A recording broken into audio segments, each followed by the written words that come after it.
Ayun, so good evening guys. Ngayon po ay Friday, July 3, 2026 at maganda yung galaw ng market natin. Kahit na maliit lang yung net foreign buy natin, meron tayong 129.6 million net foreign buy. Pero marangkada yung mga blue chips natin, marami yung nagre-reverse yung direction and then may good sign na nag-gap up pa yung index natin. Mukhang mali yata yung analysis ko sa kanya. Okay, hopefully, masustain natin yan kasi konti lang yung foreign buying pa rin naman sa market natin. So, nag-close tayo ng 6,188.03 and si Ayala Corporation siguro yung bumuhat kasi nag-up siya ng more than 6% for today's trading natin. So, nag-up tayo ng 1.02%. Okay? So sa global market, maganda yung galawan o mix yung galawan ng US market kagabi. Tapos yung futures niya medyo mix din yung pinapakita ng galawan po nila. Tapos sa European stocks, okay. Tapos sa Asian stocks, majority is maganda rin po yung galawan ng mga indices nila. Tapos yung paborito natin, syempre, si Bitcoin nasa 62K na yung kanyang galawan. Ayan. So medyo nagtipi na tayo ng konti. Kay Sol, nasa 81 pa rin naman yung kanyang price. Okay? So balik tayo dito sa market. May nagtutulak kay ano kaya meron dito kay ABS-CBN natin. So ang malakas lang naman sa balita ngayon si Marcoleta, di ba? So siya yung isa sa mga dati, di ba? Um, naging negative sa ABS-CBN. Ewan ko. Pero yun lang naman nakikita ko na correlation. Pero sa balita, sa ABS-CBN, wala naman tayo makitang bagong news sa kanya. Pero ang taas na ng ginalaw niya, di ba? So ngayon, nag-up na naman siya ng 18.98%. Ayan, kahit walang kita, di ba? So pumitik yung price action. Ito naman si Ella Corporation, malit lang din yung net foreign buy niya. Nasa 95 million lang yung niya net foreign buy. Pero umakyat siya ng 6.84%. Panalo yung nag-average sa mga stocks natin na blue chips. Tapos sa mining stocks, ayan, gumalaw na rin po. Nagkaroon na siya ng technical bounce mula sa oversold condition. Nag-up siya ng 6.09%. So maganda po yung kanyang galawan. Tapos si 80, mga mining stocks to eh. Nag-up din siya ng 4.72%. Pero 368K net foreign sell. And then si Plus, ayan, gumalaw na rin 4.45%. Kailan maliliit lang, no? Meron siya 4.39 million net foreign buy. And then si OGP, nag-up siya ng 4.13%. Meron siyang 297K net foreign buy. So, ang nakita ko na nalaglag si Shell PH, 'di ba? Parang nagbe-breakout na nga siya pero binawian din yung galawan po niya. Okay, so yun po yung mga pag-uusapan natin. So disclaimer ulit sa mga bago sa channel, as usual, yung ating review is for education purposes. Lamang po yan, so huwag mong gagamitin to as a reason para mag-buy, sell, or hold ng stocks. May risk po na involved sa market. So due diligence na lang po kung anong stocks yung gusto nyong bilhin. Make sure kapag bumili ka, so based lang sa analysis mo naman. Okay? So may risk po kasi na involved sa trading sa market. And then follow mo lang po ako dito sa ating Palaboy Trader na YouTube channel. Subscribe ka lang para updated ka or kung gusto mo join ka dito sa trading group naman natin. Okay? So yung mga nakasubscribe, maraming salamat sa mga usual viewers natin. Ayan, hindi pa siguro alam ng iba pero gumaganda ulit yung galawan ng mga blue chips. Tapos check na lang company reviews, mga sample trades sa market, basic indicators, technical analysis, fundamentals yung mga risk management and PSE stock market studies, mga basic learnings po sa PSE market naman. Okay? So yun lang po. Tapos sa crypto ko to, follow mo na lang para sa mga crypto related vlogs. Tapos sa social media, Facebook account na Palaboy Trader. Follow mo na lang ako dito para updated ka. Tapos Facebook page. Ayan, pili ka na lang po sa kanilang dalawa. Bodega Peak, yung mga articles natin sa local market. Tapos sa Twitter, wala pang summary si Philippine Stock Exchange. So ito na lang yung basahin ko. So based dito sa Galawan, ang malakas ngayon, mining stocks pa rin. Ayan. So, kahapon pala to. Ayan. So, mali pala to, no? 0 point. Ayan, mali to. Tama ba? Ayan, July 2 yung post niya. Ayan.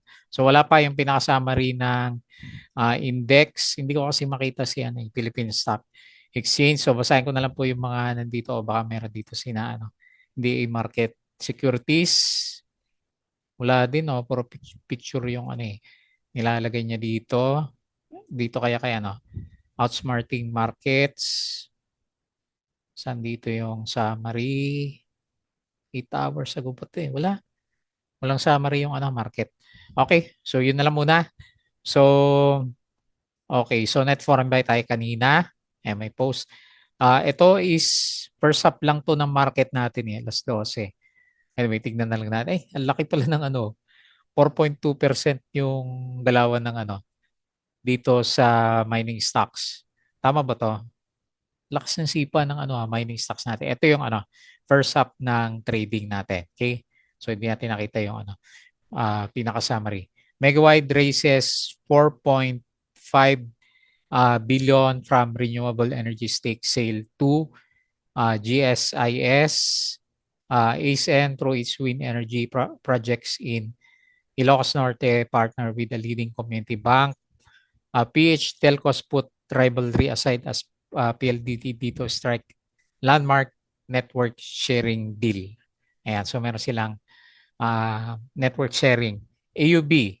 So, yung balita ni AUB, yun pa rin naman, Gen AI. Ayan.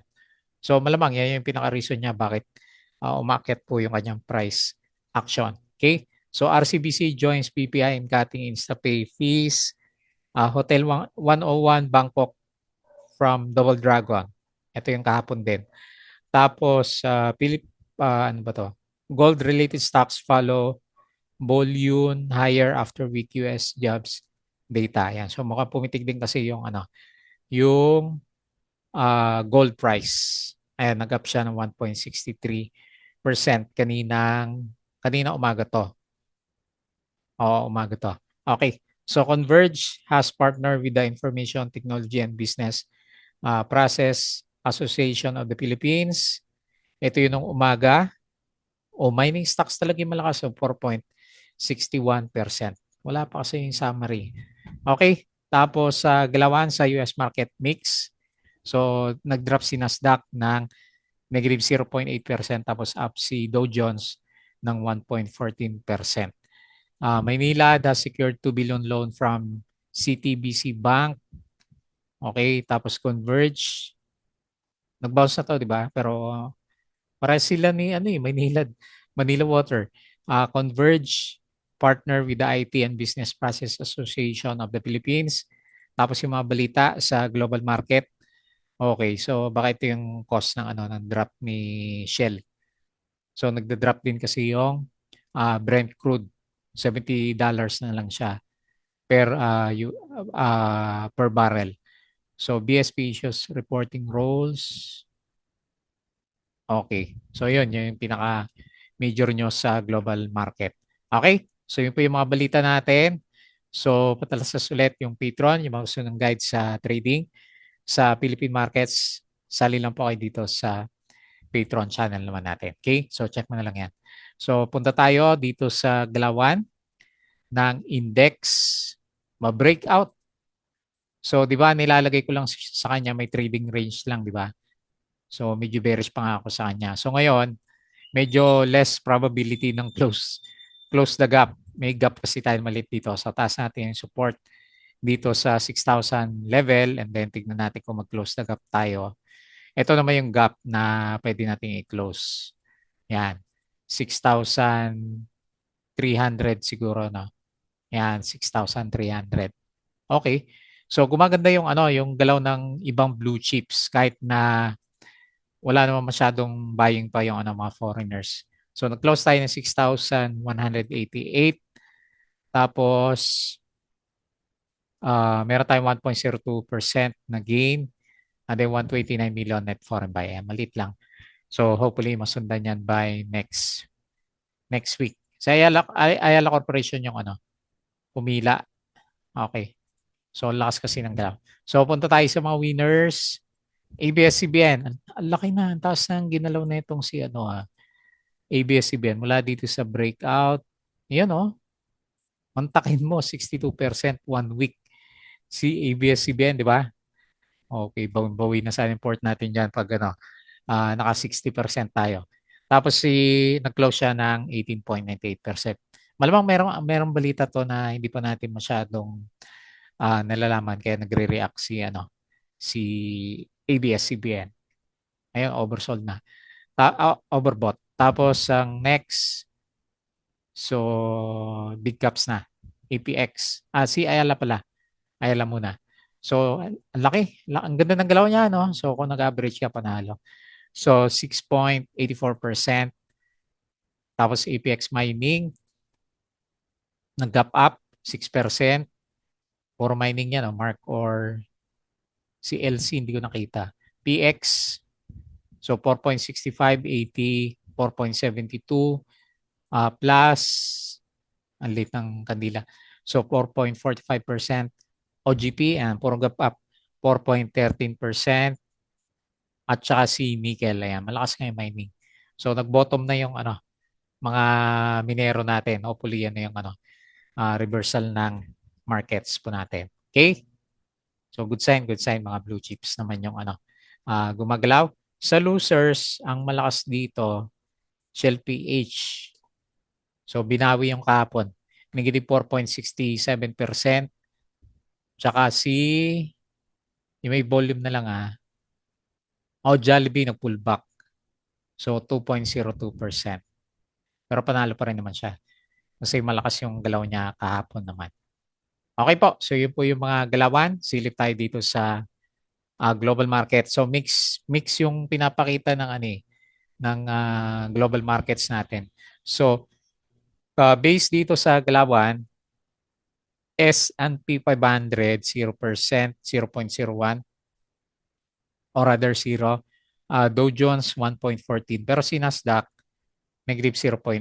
So, mix. Okay? Tapos, mix din sila kahapon. European stocks, majority is verde. Tapos dito sa Asia, lahat naman sa Asia, yan. Nagpitikan si Korea, ang lakas ng galaw. 5.76%. Okay? So maganda. And then, si crypto, ayan, lumalakas pa rin. No? 61K, bumaba ng konti. 62 kanina 61.8K si Bitcoin. Ethereum, ito, market ngayon, 4%. 1.7K si BNB, 564. Solana, 81.2. Si XRP, 1.1. And then si Dacia, gumagalaw na. 0.08. Ayan. So maganda yung karamihan ng galaw po ng mga cryptocurrencies natin. Okay? So balik tayo dito and very quick review sa mga trending stocks. Okay, so unahin po natin si ABS-CBN. So hindi ko pa nakita kung may catalyst to. Pero malamang meron kasi 60% na yung di ba? Ginalaw na ang price action po niya. Ayan. Congrats kung sumabay ka. Grabe yung mga galawan ng mga stocks natin. So nag-breakout tayo dito. Tapos ngayon, okay, meron siya resistance. Sakto, no? Dito sa 3.34. Pero pwedeng magbago nga yung galaw. O pwede pang tumuloy yung galaw kung meron siyang catalyst na lalabas by next week. Ayan, baka alam mo yung catalyst, i-post mo na lang sa comment section po ng YouTube natin. Okay? So congrats po sa may ABS-CBN, di ba? Kahit basura na siya last time, piso na lang. Ngayon, naging ilan ba? Last time, 1.7. Ngayon, 3.3 na yung galawan po niya. Okay? So congrats. Kung meron ka, so nag-close siya 3.26 and then up siya ng 18.98%. Okay? So ganda ng galaw ni ABS-CBN.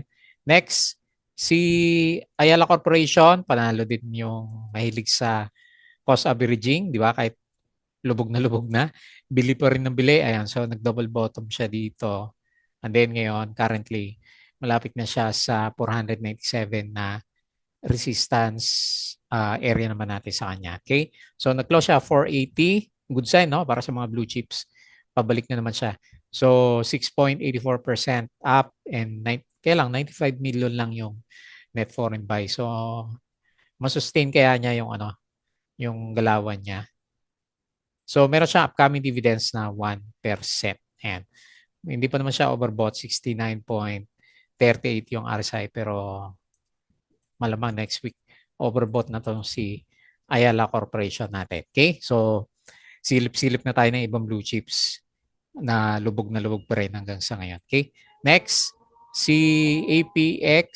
So nag-bounce yung mining stocks kasi si gold umakyat din siya, di ba? Silipin natin yung kanyang galaw. So naka-tie up talaga dito yung yung galawan po nila. Ayan, nag-breakout si si gold. Actually, murang-mura na ngayon si gold, 'di ba? Last time nasa 5K siya, 'di ba? Tapos ngayon is nasa 4,000 plus na lang yung yung price niya. Okay? So nag-bounce na rin. Congrats. Yun yung nakita kasi sabay-sabay sila eh. So most likely yun yung nag-bottom yung yung gold natin. Okay? So tignan natin kung mangkalampas siya, mag-fill the gap dito sa 14.06 naman. Okay, hopefully matuloy yan. So nag-reverse yung RSI pero nasa fair side pa rin siya, no? Below RSI 50. Okay, so nag-close po siya 12.9, 6.09% and kailang net foreign sale, no? 70.04 million net foreign sale. Okay, so ito yung galawan niya. Next, si Atlas Mining. Ayan, Atlas, nag-bounce din. Pero parang hirap pa rin siya, no? Dito lang siya sa bandang baba. So nag-up siya ng 4.72%. Kung matuloy-tuloy tayo, no, malaki yung trading range ni Atlas kung tumuloy yan. Ayan. So kaya bantayan niyo na lang kung meron kayong hawak na 80. So nag-close siya 7.32 and then 4.72% na galawan po. Okay? So good. Next, C+. Mga diamond holders, meron pa ba? O cut loss na?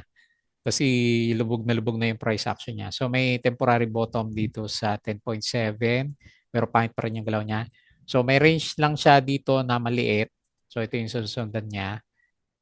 So okay, hopefully matuloy yan sa recovery. So nag-close siya ng 11.74, up siya ng 4.45% and then 4.39 million net foreign buy. So bearish pa rin yung current RSI level ni Plus.